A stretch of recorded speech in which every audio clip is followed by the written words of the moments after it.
Alors, en collaboration avec l'Union des producteurs agricoles et Desjardins, on a la chance d'aller en apprendre un peu plus sur le métier d'agriculteur, agricultrice. Et aujourd'hui, on s'entretient avec Jean-Christophe Bourque-Saint-Hilaire. Comment ça va, Jean-Christophe?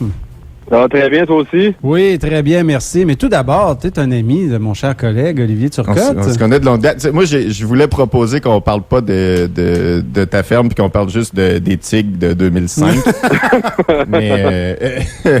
Non, mais sérieusement, je disais avant qu'on parte à la pause, je disais que je te devais des excuses publiques parce que dans toute mon audace, j'ai eu l'affront de quitter ton excellent service de panier de légumes parce que je pense être capable d'en faire pousser à la maison chez nous. Ce qui veut dire que je te rappelle l'an prochain.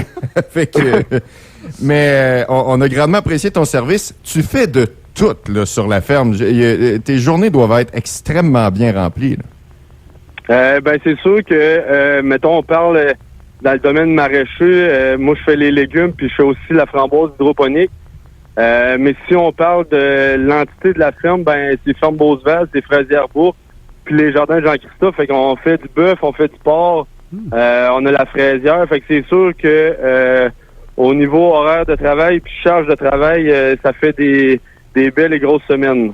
Effectivement. Si on y va avec la fraise hydroponique, c'est quoi un peu la différence au niveau du goût? Tu perçois-tu quelque chose? La production, comment ça fonctionne? La framboise hydroponique, c'est sûr que... Il n'y a pas de problème. La framboise hydroponique, c'est une framboise qui pousse en pot, hors sol. Fait qu'on n'a pas les maladies fongiques par rapport au sol québécois à cause des pluies acides qu'on a. Fait que c'est sûr que c'est une framboise qui a beaucoup de qualité. C'est une framboise qui est plus grosse, qui est plus sucrée, plus ferme, elle se conserve plus longtemps que toute la framboise d'épicerie qu'on est habitué de connaître puis de manger.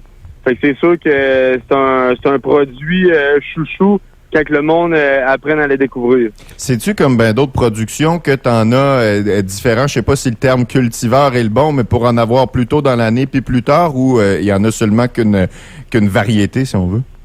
Le terme cultivar est le bon. Yes. Je vais te le donner, celui-là. Vendredi quiz.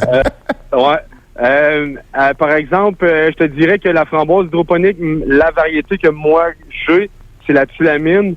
Elle commence à produire autour de la mi-août, puis elle se termine, là, je te dirais, fin octobre, début novembre. Là.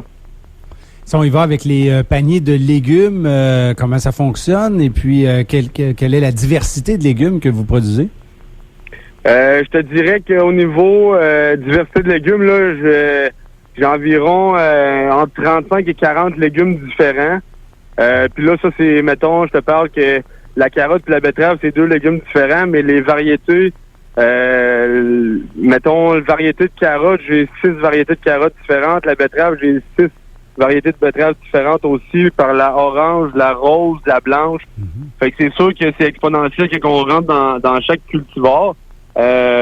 Pour ce qui est des paniers de légumes, il me reste quelques places là pour mes paniers à moi. Les paniers sont directement produits, tous les produits sont produits des jardins de Jean-Christophe. Puis les paniers sont les mardis de 16h à 19h au kiosque de la Fraisière-Bourg. Puis c'est des paniers qui sont échelonnés sur 18 semaines. Je t'ai également croisé au Grand Marché ici à Saint-Georges. C'est toujours disponible, tes produits là-bas? Oui. Durant la semaine, là, les mercredis au dimanche, durant la saison forte, là, pendant l'été surtout, mes produits sont en vente là. Sinon, les samedis, c'est les samedis marché public de 9h à 13h. Puis là, c'est à partir de là, c'est tous les produits qui sont près de la saison, ils sont disponibles sur place. Puis c'est un beau moment aussi pour pouvoir faire la rencontre consommateur-producteur. Tu sais, quand des fois les consommateurs ils ont un peu une barrière par rapport à tantôt je parlais de la betterave blanche. Il y a beaucoup de monde des fois qui se disent une betterave c'est mauve, c'est pas blanc. Ça fait aussi que c'est des belles découvertes.